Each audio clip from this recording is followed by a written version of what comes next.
வீதி நடுவே தனித்துவான மாசமாயிருக்கிற உமது சுதந்திரமான மந்தையாகிய உம்முடைய ஜனத்தே உமது கோலினால் மே தொருளோம், உமது கோலினால் மே தொருளோம், உமது கோலினால் மே தருளோம், உமது கோலினால் மே தருளோம்.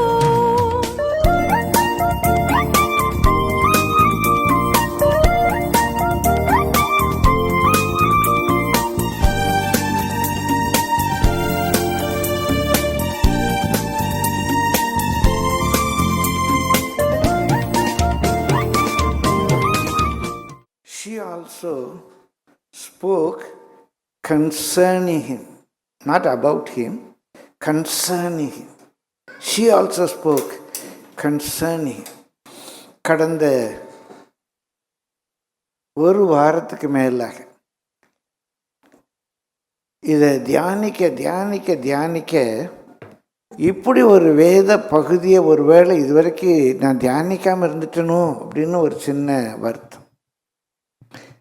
குறிப்பாக இதில் நான் ஒரு செய்தி கொடுத்ததாகவோ இன்னொருவர்களை பற்றி ஒரு செய்தி கொடுத்ததாகவோ நான் அதிகமாக கேட்ட நினைவில்லை. ஆனால் வண்டர்ஃபுல் கேரக்டர்.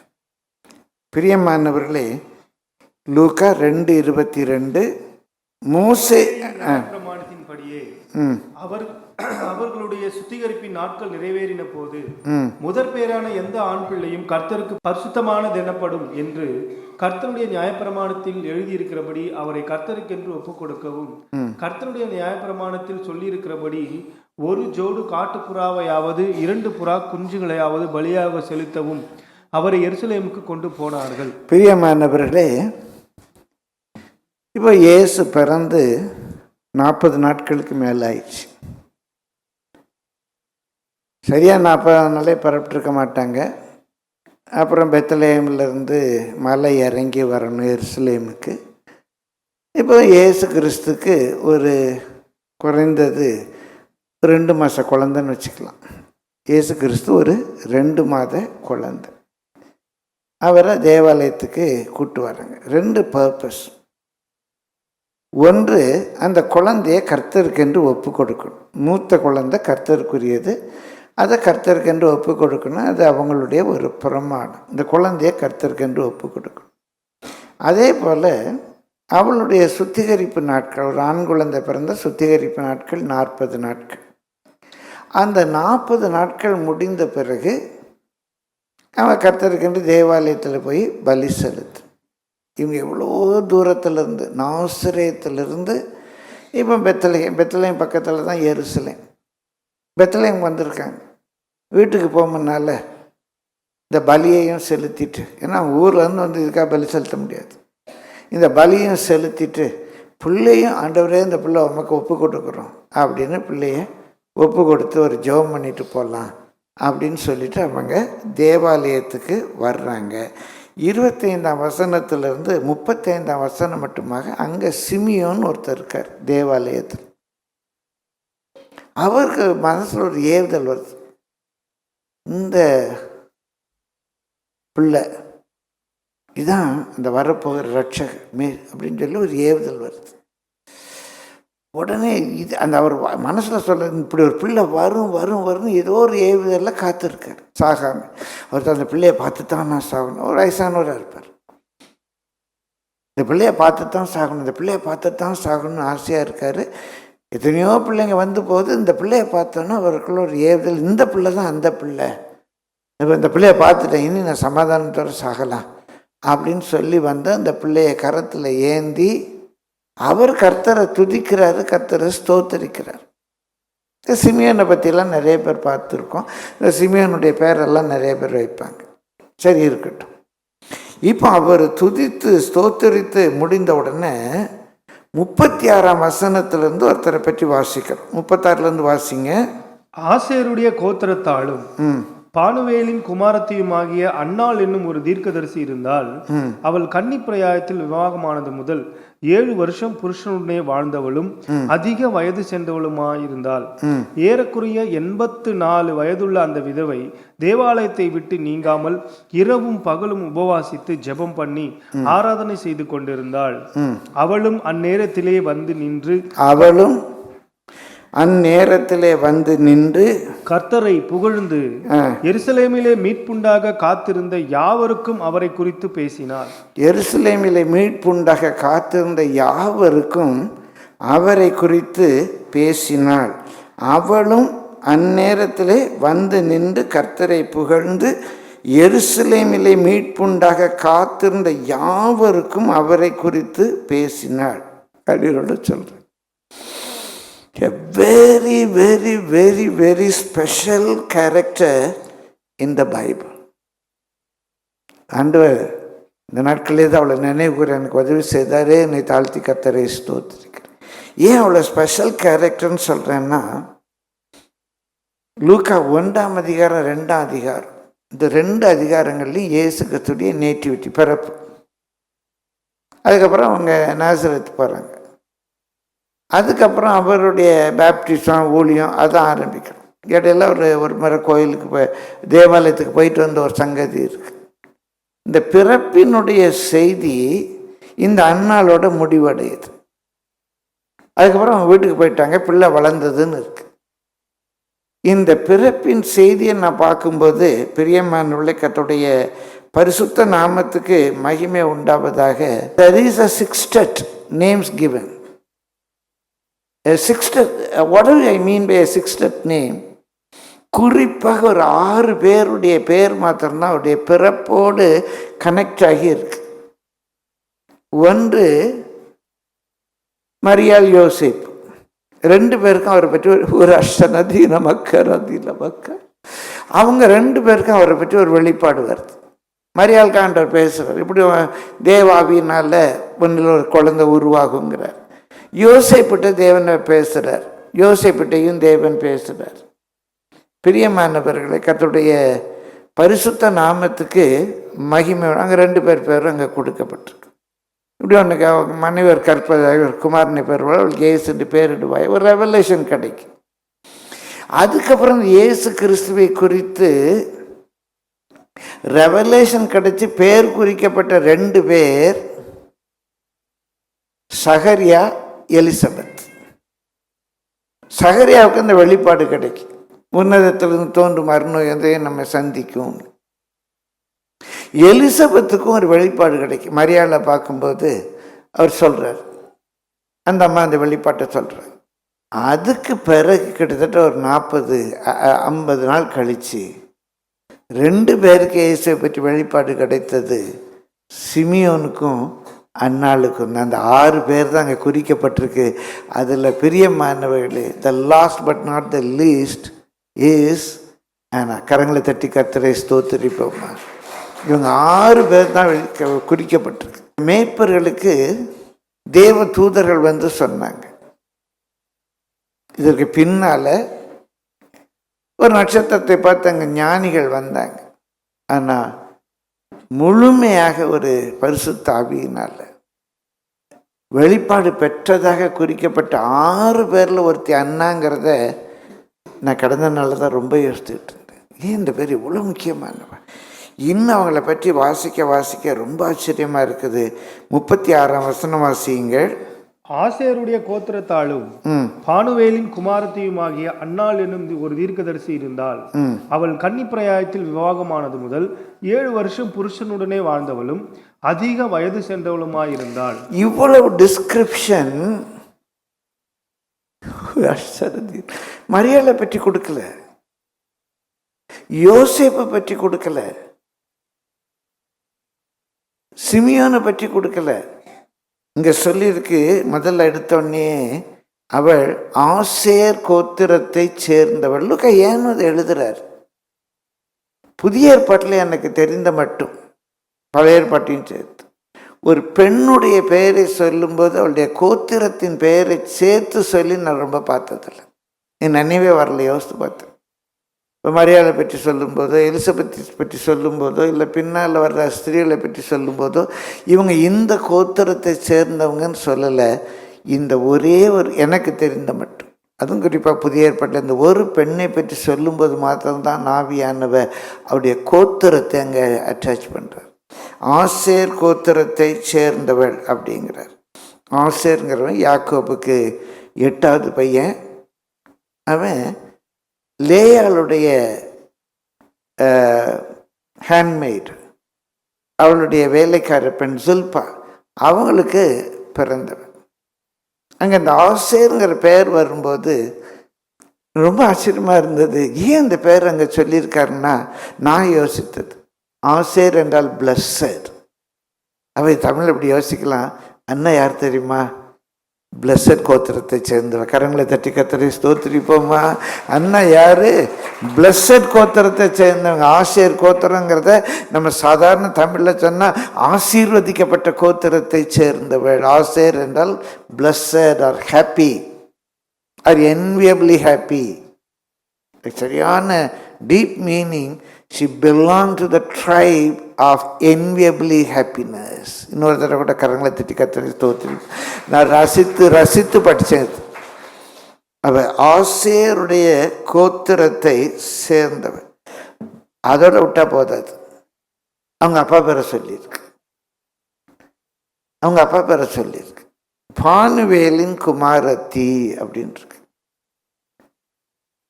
இந்த பானுவேல் இங்கிலீஷில் நீங்கள் வாசிப்பீங்களன்னா ஃபேன்யேல் அப்படின்னு ஃபேன்யேல் அப்படின்னு இருக்கு. இந்த பெயரை பார்க்கும்போது உங்களுக்கு ஏதாவது நினைவு வருதா?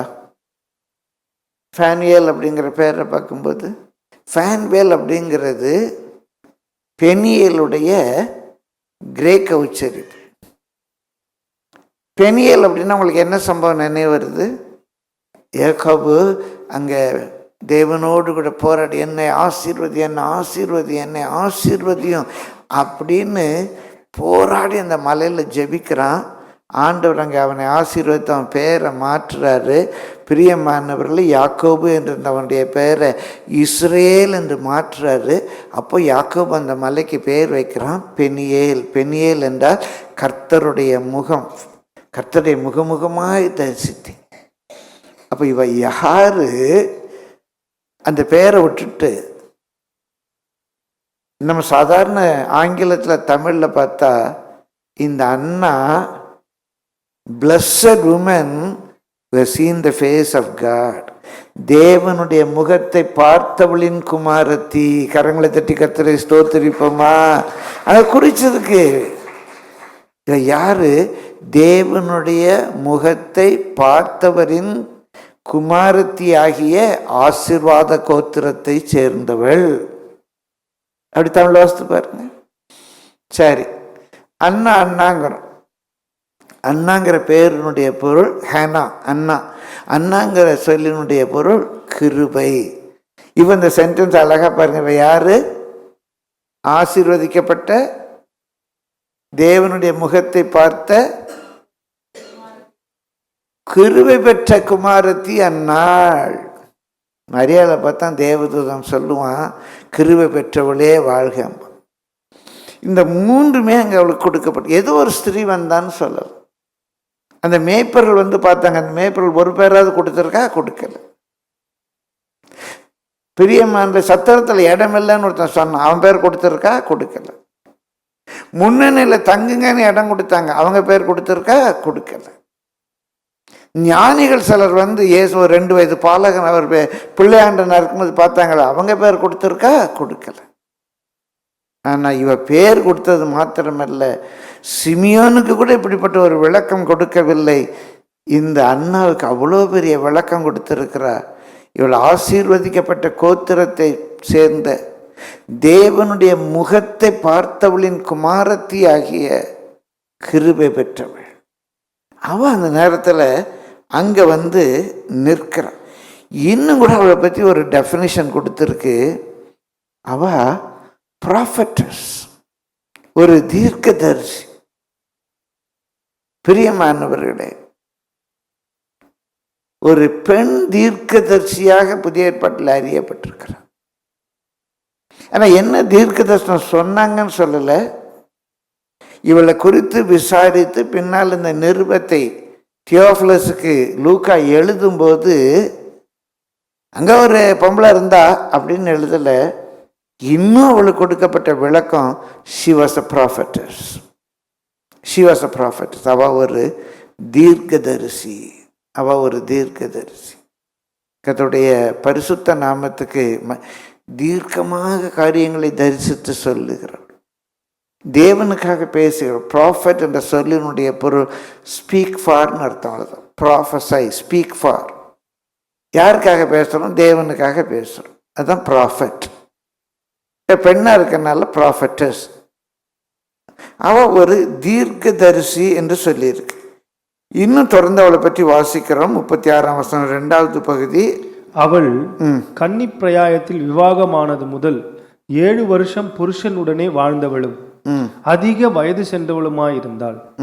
ஏறக்குறைய 84 வயதுள்ள அந்த விதவை. பிரியமானவர்களே, அவ ஒரு விதவையா இருக்கிற. 7 வருஷம் புருஷனோட வாழ்ந்திருக்கிற. திருமணமாகி 7 வருஷம் புருஷனோட வாழ்ந்திருக்கிற. அந்த நாட்களில் பொதுவாக திருமணம் 14-15 வயதில் ஆகும். அவங்க பிரியமானவர்களே அந்த பருவம் அடைந்த உடனே, பூ எய்தின உடனே திருமணம் பண்ணுவாங்க. வரலாற்று ஆசிரியர் ஒத்துக்கிறாங்க. ஸோ அவளுக்கு ஒரு 14-15 வயசில் திருமணம் ஆகிருக்கும். ஒரு 7 வருஷம் புருஷனோட வாழ்ந்திருக்கிறாள். 21 வயதிலேயே அவள் தன்னுடைய புருஷனை இழந்து போனாள். யாரு? ஆசீர்வாத கோத்திரத்தில் பிறந்தவள், தேவனுடைய முகத்தை தரிசித்தவளின் மகள், கிருபை பெற்றவள். அவள் 21வது வயதில் தன்னுடைய புருஷனை இழந்து போக வயது சென்றவள். இங்கே நம்ம வாசிக்கும்போது நம்ம பார்க்குறோம், அவள் ஏறக்குறைய 84 வயதுள்ள அந்த விதவை அப்படின்னு சொல்லி போட்டிருக்கு. அவள் ஒரு விதவை, 84 வயதுள்ள விதவை அப்படின்னு போட்டிருக்குது. அதனால் பொதுவாக 84 வயசு அவளுக்கு இருக்கலாம்னு சொல்கிறாங்க. ஆனால் இன்னும் சில வேத விளக்கத்தை சொல்கிறவங்க அங்கே மூல மொழியில் அந்த சொல்லாடல் எப்படி இருக்குன்னா 84 ஆண்டுகள் விதவையாக இருந்தவள்னு இருக்கு. விடோ ஃபார் 84 இயர்ஸ் அப்படின்னு சில மொழிபெயர்த்திருக்காங்க. இதை வச்சு சிலர் சொல்கிறாங்க,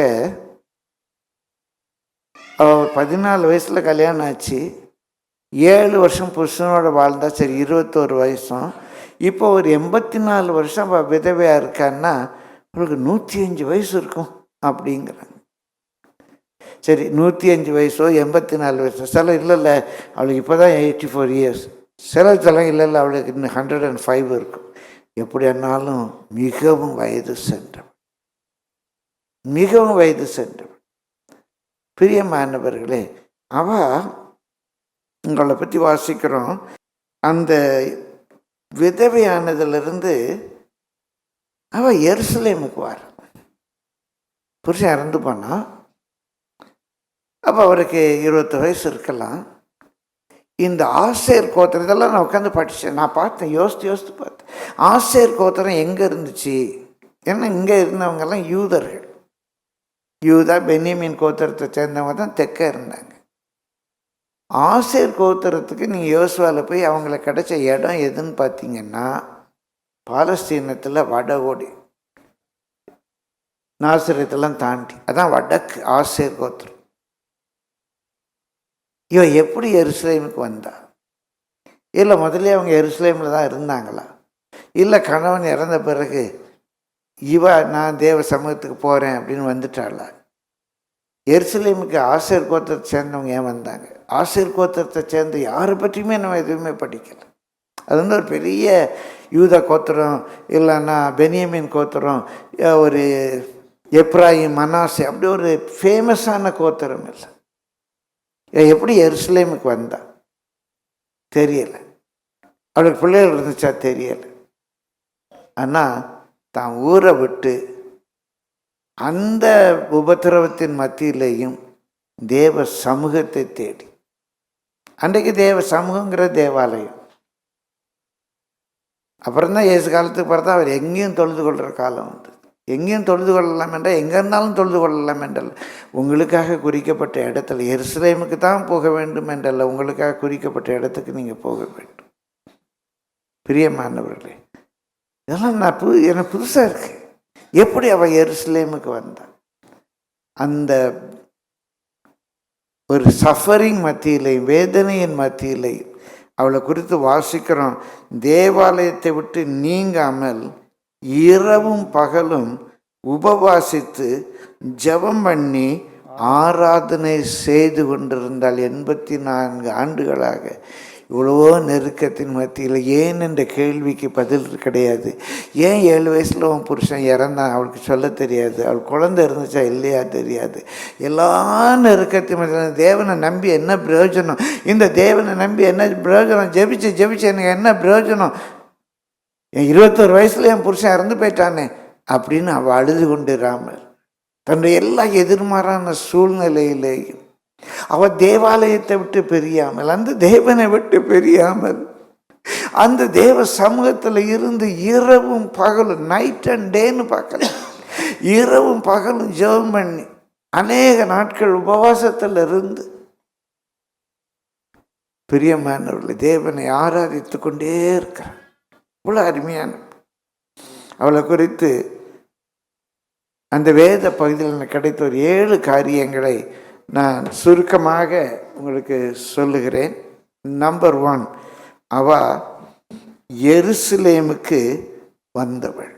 தன்னுடைய ஊரை விட்டு எருசலேமுக்கு வந்தவள். அது எதை காட்டுது? தன்னுடைய எல்லா நெருக்கத்தின் மத்தியிலையும் வேதனையின் மத்தியிலையும் ஏனென்ற கேள்விக்கு பதில் கிடைக்காமல் இருக்கும்போதும் அவள் தேவ சமூகத்தை தேடி வந்தவள். கரங்களை தட்டி கர்த்தரை ஸ்தோத்திரிப்போமா. ஏன் எனக்கு இப்படி நடந்தது, ஏன் என் புருஷன் செத்தான் அப்படின்னு அழல. ஆசேர் கோத்திரம் இருக்கிற பகுதியிலிருந்து ஒரு வேளை எனக்கு வேறு வழியே இல்லை, எனக்கு தேவ சமூகம் தான். It shows about her unwavering enduring faith even in suffering. அவளும் இயேசுவை குறித்து பேசினாள். 2வதாக அவளை குறித்து நான் சொல்ல விரும்புகிறது, தேவாலயத்தை விட்டு நீங்காமல் இரவும் பகலும் அங்கே இருக்கிறான். பிரியமானவர்களே, number 2, her persistence and commitment to be in the presence of God. Her persistence, விடாப்பிடி, and a commitment, ஒரு அர்ப்பணம். எனக்கு தேவ சமூகம் போதும். அருமையான மூத்த விசுவாசிகள், வாலிப பிள்ளைகள் எல்லாருக்கும் சொல்றேன், what ever the situation maybe, night and day, night என்றால் ஒருவரும் கிரியை செய்யக்கூடாத நேரம், என்ன சூழ்நிலையா இருக்கட்டும், அவருடைய சமூகத்தை பிடிச்சிக்கோங்க. இங்கே அங்கே தேவாலயத்தில் வந்து இந்த ஜெப வீட்டில் வந்து கிடக்கணும் என்றால், உங்கள் வீட்டில் நீங்கள் இருக்கிற சூழ்நிலையில் உங்களை தேவ சமூகத்துக்குள்ளே காத்துக்கோங்க. இரவானாலும் சரி பகலானாலும் சரி, நல்ல நேரமோ கெட்ட நேரமோ, ஒருவரும் உங்களுக்கு கிரியை செய்யக்கூடாத ஒரு ராக்காலமாக இருக்கலாம். Be found in the presence of God. Be found in the presence of God. 3வது, இரவும் பகலும் உபவாசித்து ஜெபம் பண்ணி ஆராதனை செய்து கொண்டிருந்தார். முதலாவது அவ வேதனையின் மத்தியில் தேவ சமூகத்தை தேடி வந்தாள்னு பார்த்தேன். 2வது நான் யோசிக்கும்போது, பிரியமான தேவ சமூகத்தை தேடி வந்தவ தேவ சமூகத்தை விட்டு விலகலை. நீங்கள் எங்கே போனாலும் என்ன பண்ணாலும் keep yourself in the presence of God. சில்ட்ரனுக்கு சொல்கிறேன், இருக்கிற சின்ன பிள்ளைங்களுக்கு சொல்கிறேன், நீங்கள் ஸ்கூலுக்கு போனாலும் சரி, ஸ்போர்ட்ஸ் போனாலும் சரி, எங்கே போனாலும் சரி, keep yourself in the presence of God. Night and day keep yourself in the presence of God. அந்த பிரசன்ஸ் ஆஃப் காடுக்குள்ளே இருந்து அந்த வீடியோ பார்க்க முடியும்னா பாருங்கள். தேவ பிரசன்னத்துக்குள்ளே இருக்கும்போது அந்த வீடியோ பார்க்க முடியாது அப்படின்னா அந்த வீடியோ விட்டுருங்க, அந்த இன்ஸ்டாகிராமை விட்டுருங்க. Keep yourself in the presence of God. இந்த தேவ சமூகத்தில் இருந்து மாத்திரமல்ல, அவ என்ன செய்கிறா, இரவும் பகலும் தேவ சமூகத்திலிருந்து ஜெபம் பண்ணி உபவாசித்து ஆராதனை செய்து கொண்டிருந்தாள். பிரியமானவர்களே, நம்முடைய பேர் இந்த பைபிள் எழுதப்படுவதற்கு அல்ல, மரியாள் பேர் எழுதப்பட்ட ஜீவ புத்தகத்தில், யோசேப்பு அண்ணா எலிசபெத் பேர் எழுதப்பட்ட ஜீவ புத்தகத்தில், சிமியோன் அண்ணா பேர் எழுதப்பட்ட ஜீவ புத்தகத்தில் என் பேர் உங்கள் பேர் எழுதப்பட வேண்டும் என்றார். இரவும் பகலும் ஜெபம் பண்ணி உபவாசித்து ஜெபம் பண்ணி அவரை ஆராதித்து கொண்டிருக்கிற ஒரு வாழ்க்கையை கர்த்தர் நமக்கு கட்டளையிடுவாராக. கரங்களை தட்டி கர்த்தரை ஸ்தோத்திரிப்போமா. Whatever our situation may be. வாலிப பிள்ளைகளுக்கு கூட கேள்வி வரலாம், ஏன் எனக்கு மாத்திரம் எப்படி, ஏன் எனக்கு மாத்திரம் எப்படி, ஏன் எங்கள் அப்பா மாத்திரம் குடிகாரராக இருக்காரு, ஏன் எங்கள் அம்மா இப்படி கஷ்டப்படுறாங்க, ஏன் எனக்கு பார்க்க யாருமே இல்லையே, அப்பா அம்மா யாருமே இல்லையே, ஏன் எனக்கு மட்டும் இப்படி, நிறைய கேள்விகள் உங்களுக்கு இருக்கலாம். இன்ஸ்பைட் ஆஃப், நான் அடிக்கடி முன்பு சொல்ற ஒரு வார்த்தை, in spite of all your negative situations, you must be able to fast, pray and worship the Lord, adore him. நல்லா ஜெபம் பண்ணிட்டு இருக்க. என்ன ஜெபம் பண்ணியிருப்பா? மற்றவங்களுக்காக ஜெபம் பண்ணுங்க. என் நிலைமை எப்படி இருக்கு, நான் என்னதான் ஜெபம் பண்ண அழல, என்ன ஜெபம் பண்ணியிருப்பா? எத்தனையோ பேருக்காக அந்த வயதிலும் உபவாசிக்கிற. That speaks about self abstinence. சில காரியங்களை விட்டு தன்னை விளக்குறான். இந்த word fasting and word abstain, பெருமையை சாப்பிடாம பட்டினி கிடக்கிறது மாத்திரமே, நிறைய வகையில் உபவாசிக்கிறோம், சாப்பிடாம இருக்கிறோம். பிரியமானவர்களே, சிலர் தண்ணி மாத்திரம் குடிச்சிட்டு இருப்பாங்க, சிலர் ஏதோ ஒரு நேரம் சாப்பிட்டுட்டு இருப்பாங்க, சில நாட்களில் நான் இன்னைக்கு ஃபோனே தொட மாட்டேன் அப்படின்னு அப்ஸ்டெயின் ஃப்ரம் ஃபோன் இருப்பாங்க. ஒரு அப்ஸ்டினன்ஸ். தமிழ் வார்த்தை ரொம்ப நல்லது. அவரோடு கூட தனித்து வாசம், உபவாசம், அவரோடு வாசம் பண்ணிட்டு ஏதோ ஒன்றை தவிர்த்து மற்றவர்களுக்காக ஜெபம் பண்ணி. எவ்வளவு கொடுத்துருக்கு அவளை பற்றி. சரி, ஏன் இவ்வளவு நாள் இதை யோசிக்காம இருந்தேன்? இன்றைக்காவது யோசிக்க கர்த்தர் கிருபை தந்தாரே என்று மகிழுகிறேன். பிரியமானவர்களே, லூக்கா பதிவு செய்கிறார் அவளை பற்றி. இரவும் பகலும் that shows about her piety. ஒரு நல்ல பக்தி உள்ள வாழ்க்கை. தேவ சமூகத்தை தேடி வந்தாள். இரவும் பகலும் தேவ சமூகத்தை விட்டு விலகாமல் இருக்கிறாள். இரவும் பகலும் தேவ சமூகத்தில் ஒரு பக்தி உள்ள வாழ்க்கையை நடத்துகிறாள். இடைவிடாமல் ஜெபம் பண்ணுங்க. ஸ்கூலுக்கு போகும்போது, காலேஜுக்கு போகும்போது, வேலைக்கு போகும்போது, வண்டி ஓட்டிட்டு போகும்போது ஜெபம் பண்ணிட்டே போங்க. இன்றைக்கு வரைக்கும் இன்றைக்கு காலையில் கூட வர்ற வழியில் அப்படியே தெருவில் படுத்து கிடக்கிறாங்க, பார்த்து ஆண்டவரே அவங்கள ரட்சியம் ஜெபம் பண்ணிட்டு வந்து அநேக வேலைகளில் செய்வேன். பிரியமானவர்களே, என்னுடைய ஆரம்ப நாட்களில் ஒரு பைக் வாங்கியிருந்தேன். குரூசேருன்னு சொல்லுவாங்க, என்ஃபீல்டு கம்பெனி பைக். அது நான் வாங்கினது ஒரு பழைய பைக். இல்லை, பயங்கரமாக சத்தம் வரும், கட்டப்பட சத்தம் வரும். எங்கள் வீடு அயனாவரம், நான் வேலை பார்த்த சிஷ்ய அடையாறில் உள்ள ஸ்கூல். அயனாவரத்தில் வண்டி எடுத்தேன்னா அந்நிய பாஷை சத்தமாக பேசிக்கிட்டே அடையாறு வரைக்கும் போவேன்.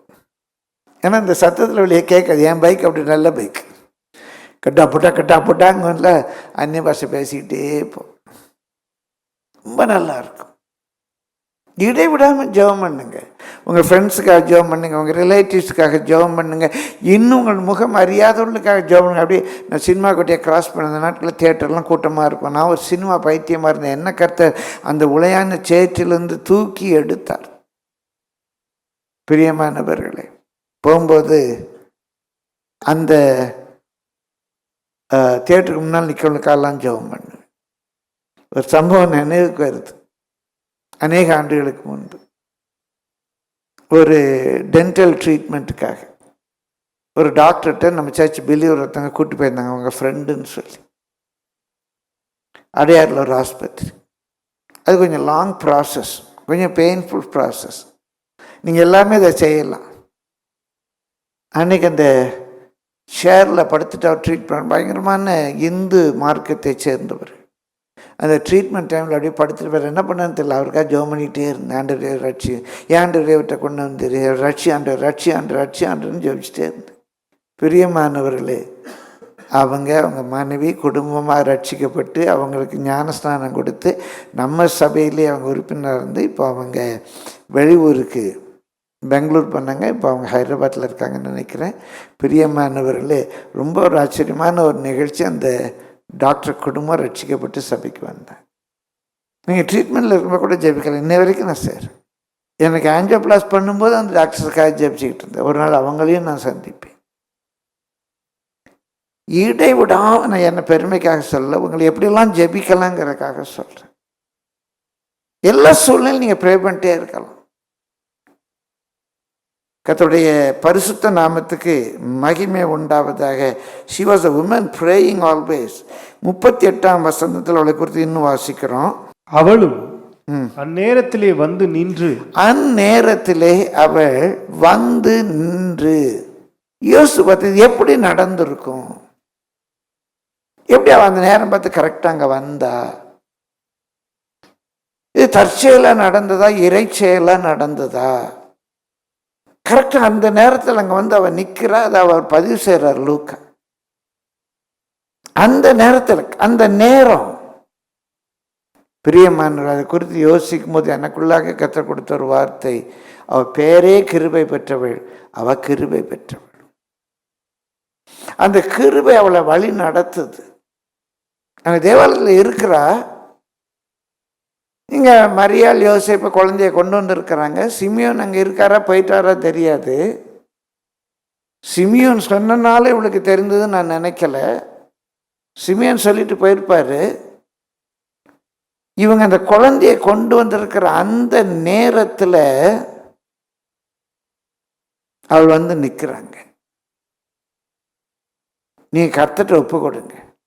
எங்கே எந்த நேரத்தில் நான் இருக்கணுமோ அங்கே அந்த நேரத்தில் அந்த இடத்துல இருக்க எனக்கு உதவி செய்யும். நிறைய பேருடைய வாழ்க்கையில் சாட்சி விட்டு ஆச்சரியமாக நாங்கள் போனாங்க, இப்படி நடந்துச்சு, நான் நினைக்கவே இல்லை இப்படி நடக்கும், ரொம்ப ஆசைப்பட்டுட்டு இருந்தேன். ஆண்டவர் சரியான நடத்திட்டு போயிட்டார். அவளுக்கு இருந்தவருக்கு எப்படி அந்த நேரத்தில் வந்த அதையும் யோசித்து பார்த்தேன். என்ன நடத்தும் ஆண்டவர். வலதுபுறமாதி இடதுபுறமாதி திரும்பும்போது வழி இதுவே, இதில் போன்னு சொல்லி என்னை நடத்தும். சரியா அந்த நேரத்தில் அங்கே இருக்கணும். நேரம் தவறி நான் போகக்கூடாது. எங்கே நான் எப்போ இருக்கணுமோ அப்படியே நான் கண்ட்ரோல் பண்ணும். அவ்வளோ ஆவியான கண்ட்ரோல் பண்ணி கொண்டு வரார். அந்த நேரத்தில் அதையும் யோசித்து பார்த்தேன். ஒருவேளை 84 வருஷம் அங்கே இருந்தாளா, இல்லைன்னா அதில் ஒரு 21 கழிச்சிட்டோம்னா 64 வருஷம் 63 வருஷம் அங்கே இருந்தாலா தெரியாது. அந்த சூழ்நிலையுடைய வாழ்க்கையில் இந்த மாத்திரமல்ல, ஒவ்வொரு சூழ்நிலையிலையும் ஆண்டவர் அவளை நடத்தியிருப்பார் என்று நான் விசுவாசிக்கிறேன். இந்த சூழ்நிலையிலையும் அந்த நடத்திப்புங்க போ, சரி நான் போகிறேன், கரெக்டாக அந்த இடத்துக்கு வார். நம்முடைய வாழ்க்கையில், ஏன்னா சிமியோனை பற்றி சொல்லுங்க, தேவ ஆவியினால் ஏவப்பட்டு, இவன் எப்படி அங்கே கரெக்டாக வந்திருப்பா? அவளும் தேவ ஆவியினால ஏவப்பட்டிருக்கலாம். இன்னும் தேவ ஆவி என்று நெருக்கி ஏவாமல் அப்படியே வந்திருப்பாங்க. கிருபை பெற்றவன். இந்த கிருபையினாலே நாம் நடத்தப்பட வேண்டும். குறிப்புள்ள மாத்திரம் சொல்லி கடந்து போகிறேன். பிரியமானவர்களே, 5வது ரொம்ப ஒரு சுவாரஸ்யமானது. அவளும் அந்நேரத்தில் அங்கே வந்து நின்று புகழ்ந்து. பிரியமானவர்களே, அந்த 84 வயதுலன்னா 105 வயசு பாட்டிமா, அந்த நேரத்தில் வந்து நின்று கர்த்தரை புகழுகிறாள். ஏன் எல்லா சூழ்நிலையிலும் அந்த யோசேப்பும் நான் சொல்கிறேன் தவறாக நினைக்காதீங்க, கற்பனை தான். யோசேப்பு மரியாதை அந்த குழந்தைய கொண்டு வந்திருக்காங்க. அதை பார்த்தோன்னே இவளுக்கு ஒரு கோபம் வரல. எனக்குன்னு ஒரு பிள்ளை இல்லாமல் போச்சு, பிள்ளைய தூக்கிட்டு வந்திருக்காங்க, பிரதிஷ்டை பண்ணணுமா, எனக்கு ஆண்டவர் ஒரு குழந்தை கொடுக்கலையே, பிள்ளை இத்தனை வருஷம் நான் புருஷன் இல்லாமல் இருக்கேனே, அப்பா இல்லையா, அம்மா இல்லையா, உடன்பிறப்புகள் இல்லையா, ஏன் இந்த அம்மா தேவாலயத்தில் வந்து இப்படி தனியாக இருக்கிறாங்க, எனக்கு ஒன்றுமே புரியலை. ஆனால் எல்லா எதிர்மாறான சூழ்நிலையிலையும் அந்த தாயாருக்கு, அந்த கிருபை பெற்றவளுக்கு, அந்த ஆசீர்வதிக்கப்பட்ட கோத்திரத்தை சேர்ந்தவளுக்கு, தேவனுடைய மகத்தை தரிசித்தவனுடைய குமாரத்துக்கு இருந்த கிருபை, தேவனை புகழுகிற ஒரு கிருபை இருந்து. கரங்களை தட்டி கத்தரை ஸ்தோத்திரிப்போமா? ஹல்லேலூயா. நல்ல கரங்களை தட்டி கத்தரை ஸ்தோத்திரிங்க. ஆண்டவரே, இன்றைக்கு இந்த ஆராதனை, இந்த கிரேஸ் எனக்கு வேணும். எல்லா சூழ்நிலையிலையும் உம்மை புகழுகிற கிருபை வேணும். அந்த கிருபை பெற்றவள் தான் பவுலும் சீலாவும். அடிச்சு துவைச்சி நூல் நூலா கிழிச்சு பிரியமான உள் காவல் அறையில் காலை தொழுமரத்தில் மாட்டி படுக்க வைத்திருக்கும் போது அந்த ராத்திரியில தேவனை துதிக்கிற கிருபை பெற்றவர்கள் தான் பவுலும் சீலாவும். ஏனுக்கு ஆண்டவர் எப்படி, ஏனுக்கு ஆண்டவர் எப்படின்னு அழல, முதுகு கிழிக்கப்பட்டிருக்கு. காலை தொழுமரத்தில், தொழுமரம்னு சொன்னா ஒரு பெரிய மரத்துண்டு, அந்த மரத்துண்டை ரெண்டா வெட்டி ஒரு சின்ன கேர்வ் இருக்கும். கீழே இருக்கிற அந்த துண்டு மேலே ரெண்டு காலையும் வச்சு மேலே இருக்கிற துண்டை ஃபிக்ஸ் பண்ணி கட்டிடுவாங்க. இப்படியே தான் படுத்துருக்கணும், இங்கே திரும்ப முடியாது, எழுச்சி ஓட முடியாது. ஒரு பெரிய மரத்துண்டு, கீழே ஒரு பாதி மேலே ஒரு பாதி, சின்ன கேர்வ் இருக்கும், அதில் ரெண்டு காலையும் வைப்பாங்க, மேல் பகுதி அது மேலே வைப்பாங்க, கட்டிடுவாங்க. அதான் தொழுமரம்.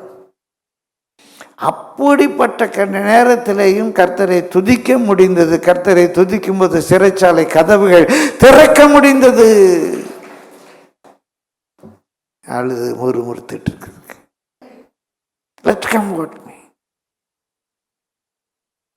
இவளுக்கு இருந்த ஒரு கிருபை, அந்த சூழ்நிலையில் தேவனை புகழுகிறாள். அது மாத்திரமல்ல, ஆறாவது, பிரியமானவர்களே, கர்த்தருடைய பரிசுத்த நாமத்துக்கு மகிமை உண்டாவதாக. இப்போ அங்கே ஒரு குழந்தைய தூக்கிட்டு ஒரு அப்பா அம்மா, ஒரு ஏழை பெற்றோர், ஒரு ஏழை கார்பெண்டர். ஏன் ரொம்ப அதை ஏழை ஏழைன்னு ஸ்ட்ரெஸ் பண்ணி சொல்கிறேன்னா, ஒரு காட்டு புறா, அதை பிடிச்சிட்டு அவங்க பலி செலுத்த வர்றாங்க.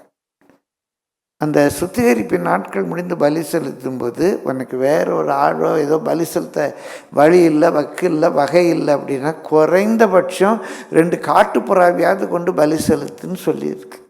அப்போ இவங்க 2 காட்டுப்புறாவை கொண்டு வந்து பலி செலுத்துகிறாங்கன்னா, ஒரு ஆட்டுக்குட்டியை வாங்கவோ வைக்கவோ இவங்களுக்கு வழி இல்லை, துப்பு இல்லை. அப்படிப்பட்ட ஏழை பெற்றோர், ஒரு பெரிய செல்வந்தன் அல்ல, ஒரு பெரிய அரசியல் தலைவர்கள் எல்லாம், ராஜா வீட்டில் பணி செய்கிறவங்க இல்லை, ரொம்ப ஏழை குடும்பம். கோயிலுக்கு வந்திருக்கு, தேவாலயத்துக்கு வந்திருக்கு, பலி செலுத்த வந்திருக்கு. இவன் அந்த கையில் இருக்கிற குழந்தை மேசியா என்று இவளுக்கு தெரிய வேண்டும் என்றால் எப்படி அந்த ரெவலேஷன் அவளுக்கு வந்தது? ரொம்ப வேறுபட்ட ஞானிகள் கூட இவர் ராஜா வீட்டில் தான் பிறந்திருப்பார், வரப்போகிற ராஜா வீட்டில் தான் பிறந்திருப்பார்னு தேடி போகும்போது, தேவன் அனுப்புகிற அபிஷேகம் பண்ணப்பட்டவர் மேசியா, அபிஷேகம் பண்ணப்பட்ட ராஜா இந்த ஏழை பெற்றோருடைய குழந்தை தான். இந்த குழந்தை தான் அந்த ராஜா.